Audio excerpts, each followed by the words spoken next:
जय हिंद दोस्तों, डिस्कस करते हैं एक्सरसाइज 2.4 क्वेश्चन नंबर 2 के बारे में। क्वेश्चन नंबर 2 अपने को ये कह रहा है कि सबसे पहले तो ये बताइए कि इनका दशमलव प्रसार कैसा है, और उसके साथ साथ बताइए कि ये शांत है। कैसा है का मतलब दशमलव प्रसार लिखिए, यानी इसका ओवरऑल आंसर दशमलव प्रसार शांत आएगा। वो कैसा आएगा, उसका रूप क्या होगा वो बताना है, सिर्फ शांत अशांत के बारे में नहीं बताना है।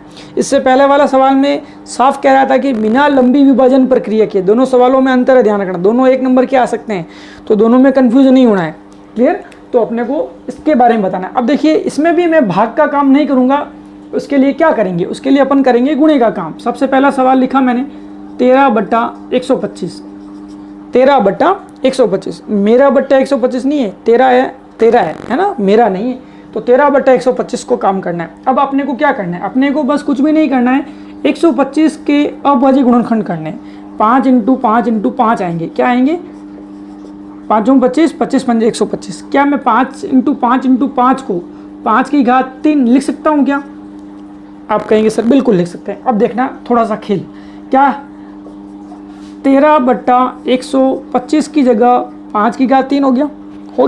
अब आपको क्या करना है, 5 की घात जो 3 है, जितनी 5 की घातें हैं, क्लियर, उतनी की उतनी 2 की घातें होनी चाहिए। मैं क्या कह रहा हूँ, सबसे पहले तो हर का अभाज्य गुणनखंड करने के बाद जितनी 5 की है उतनी 2 की होनी चाहिए। इसका मतलब जितनी 2 की है उतनी की उतनी 5 की होनी चाहिए। दोनों बातें माइंड में रखनी है। यानी मुझे क्या करना है, 2 की घात 3 बट्टे में 2 की घात 3। मैंने पहले ही कहा था बिना भाग दिए करूंगा ये भी काम, गुणा करके कर रहा हूँ भाग की जगह। अंश और हर में आपको जितनी 5 की घातें हैं उतनी की उतनी 2 की घातें, दोनों बराबर घातें बनानी है। क्लियर? उसके लिए अंश और हर में उतने का गुणा करना है। कर दिया मेरे हिसाब से। अब ये काम आपके लिए रफ के लिए था। सबसे पहले इसको इसमें लिखा, फिर इसके लिए मल्टीप्लाई कर दिया। अब बताओ 13 की जगह तो 13 ही रहेगा। ये जो 2 की घात 3 है उसका मतलब कितना होता है, 8। और ये देखो, इसकी घात सेम, इसकी घात सेम, तो ये दोनों क्या हो जाएंगे, गुणा हो जाएंगे। यानी घातें जो हैं वो मैं क्या ले लूँगा, कॉमन। क्या ले लूँगा भैया, कॉमन। घात हो गई कॉमन, 5 और 2 मिल गए साथ में। अंश का गुणा हर और हर का गुणा, 2 का गुणा, 2 भिन्नों का गुणा अपन ऐसे ही करते हैं। अंश और अंश का गुणा, हर और हर का गुणा कर दिया। 13 × 8 करेंगे, 8 × 13 = 104 होते हैं मेरे हिसाब से। 8 × 24, 8 और 2 10। उसके बाद 5 × 2 बताओ कितने होते हैं, 5 × 2 10 होते हैं भैया। और 10 की घात 3, मेरे हिसाब से 10 की घात 3 होगी 1000। राइट और रॉन्ग? क्लियर?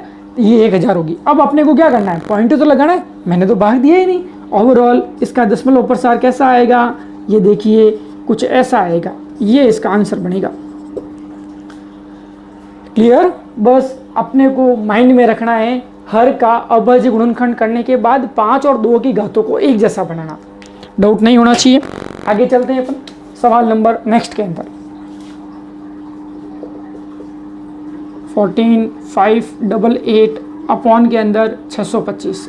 बताओ क्या करूँगा, 5 × 25, 25 × 5 = 125, 125 × 5 = 625। यानी 5 की घात कितनी है, ये 4 है। आपको क्या करना है, सबसे पहले इसको इस रूप में लिखना है, बट्टे में 5 की घात 4। बताइए क्या करेंगे। आप कहेंगे सर जितनी 5 की घात है उतनी क्या बनानी है, 2 की घात। कितनी कमी पड़ रही है, 2 की। आप कहेंगे सर 2 की 4 कमी पड़ रही है। 5 की 4 है तो 2 की भी कितनी चाहिए, 4 चाहिए। उसके लिए आपको क्या करना है, 2 की घात 4 बट्टा 2 की घात 4। कुछ लिखने की जरूरत नहीं है क्योंकि 1 नंबर का सवाल है, ज़्यादा बड़ा नहीं बढ़ेगा ये। अब बताओ 2 की घात 4 होती कितनी है, 2 की घात 4, 2 दूनी 4 दूनी 8 दूनी 16। कितनी होती है, 16। 14,588 × 16। अंश और अंश का गुणा, हर और हर का गुणा। हर और हर का गुणा करते टाइम मुझे घातांकों के नियमों की पालना करनी पड़ेगी। क्या करना पड़ेगा, घातांकों के नियमों। जब घातें सेम हो तो अंकों का गुणा करके उस घातों के अपन कॉमन ले सकते हैं। क्लियर? अब अपने को क्या करना है, इनका गुणा करना है। 16 × 8 बताइए 128, 16 × 8 128। हासिल का कितना, 12। 16 × 8 128, 128 + 2 130 + 10 40। हासिल का 14। 16 × 5 80, 80 और 90 और 4 94। हासिल का कितना, 9। 16 × 5 80 हो गया, 16 चौक 64, 64 और 10 कितने होते हैं, 64 और 10 74 बट एक अपने को कम लेना है, 73। हासिल की कितनी, 7।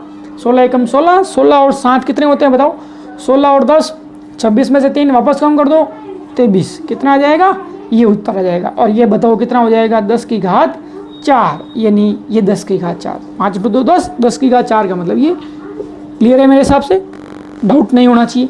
अब क्या करना है बताओ, 4 के बाद पॉइंट लगाना है, 1 2 3 4, ये 0 इस तरफ से हमला करते ही ध्यान रखना है। इस तरफ से खुले है ना 0, इस तरफ से तो 1 बैठा है तो जाने नहीं देगा, इनको ये इधर से हमला करेंगे, 1 2 3 और 4, यानी 23.3408। क्लियर है मेरे हिसाब से, डाउट नहीं होना चाहिए। फिर बात करते हैं थर्ड क्वेश्चन की। ये अच्छा क्वेश्चन है, इसको आप ध्यान से देखिए। 49/500, 500 का मतलब क्या हुआ, 5 × 100, 100 का मतलब क्या हुआ, 100 का मतलब 50 × 2 या 25 × 4, बिल्कुल 25 × 4। इसका मतलब ये मैं आपको बता ही देता हूँ, थोड़ा आपके लिए डाउटफुल रहेगा।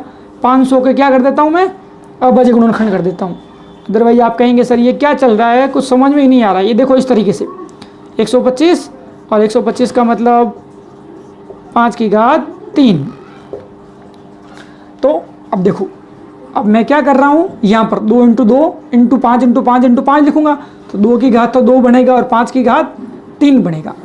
क्लियर है, ये बनेगा। जब अपन अभाज्य गुणनखंड, ये भी अभाज्य गुणनखंड से कर सकते थे पहले वाले भी, लेकिन ये मुझे याद थे, ये मुझे थोड़ा याद नहीं था, और आपको डायरेक्टली मैं बताता तो आपके लिए थोड़ी मुश्किल रहती।